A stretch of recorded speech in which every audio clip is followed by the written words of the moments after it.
नमस्कार, आपके साथ मैं हूं दीपिका शर्मा और आप देख रहे हो क्राइम तक। सीरिया में तख्ता पलट हुआ है। 50 साल से भी ज़्यादा जो असद के परिवार की सरकार थी वो गिर चुकी है। लेकिन सीरिया में तख्ता पलट का प्लान बहुत पहले से ही बना हुआ था।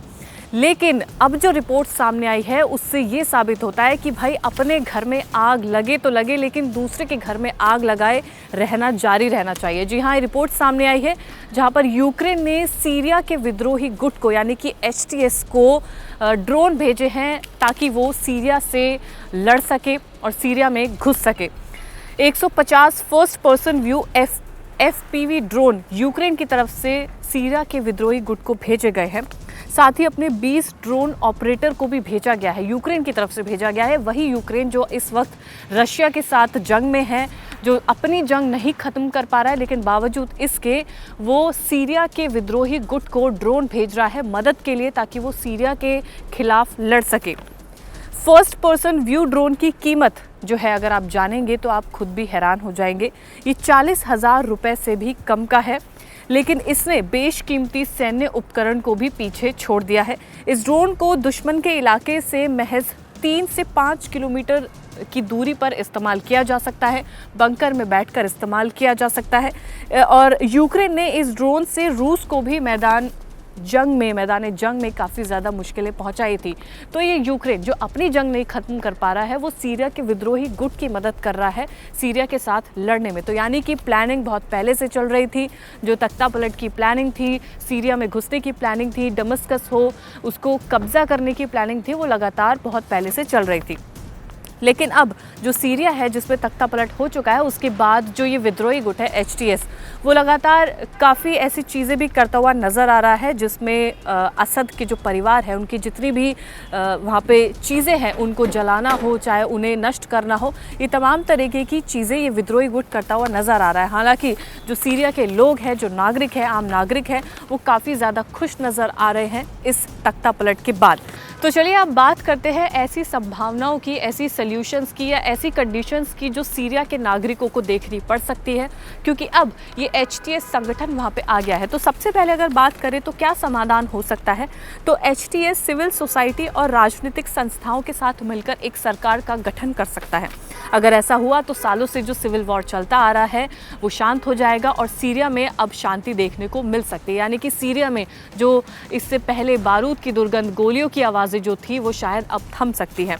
इसके अलावा इससे बदले की भावना कम हो सकती है, करप्शन कम हो सकता है, क्रूरता जितने लोगों ने सही है वो खत्म हो सकती है। तो लगातार कई ऐसी चीज़ें हैं जिसमें पॉजिटिव एस्पेक्ट भी देखा जा सकता है। लेकिन अगर HTS ने ऐसा नहीं किया तो सीरिया की हालत भी बाकी देशों की तरह हो सकती है और बाकी देशों की तरह वो भी युद्ध में फंस सकता है। यानी कि जैसे रशिया और यूक्रेन है, उनकी जंग अभी तक नहीं रुकी है, ऐसे सीरिया भी उसमें फंस सकता है, चाहे वो जंग विद्रोही गुट के साथ हो, चाहे वो जंग किसी और देश के साथ हो।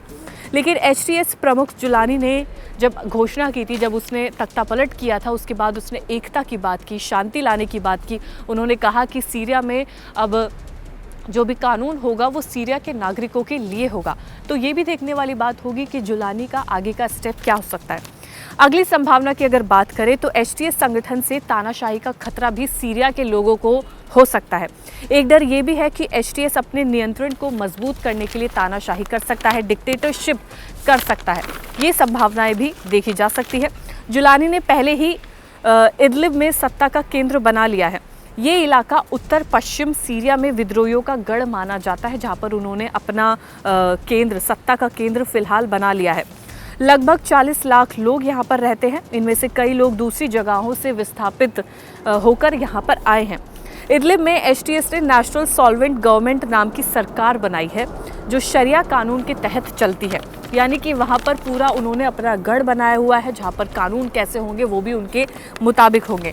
जुलानी ने ये दिखाने की कोशिश की है कि उनकी सरकार सार्वजनिक सेवाओं को प्राथमिकता देकर शांति का अमल करना चाहती है, लोगों के लिए शांति का पैगाम देना चाहती है।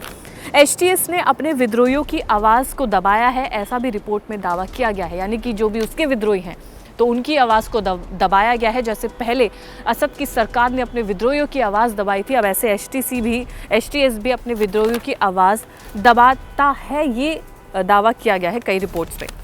नवंबर में इदलिब में विरोध प्रदर्शन शुरू हो गए थे, लेकिन एचटीएस ने अपनी सत्ता को मजबूत किया। इसके लिए उससे अपने विरोधियों की आवाज़ को दबाना पड़ा। अगली संभावना की बात अगर करें तो अगली संभावना ये है कि जहां पर अब गृह युद्ध की भी संभावनाएं बढ़ सकती है, यानी कि सत्ता के लिए लोग आपस में भिड़ सकते हैं, आपस में लड़ सकते हैं, क्योंकि सत्ता है ही ऐसी चीज़।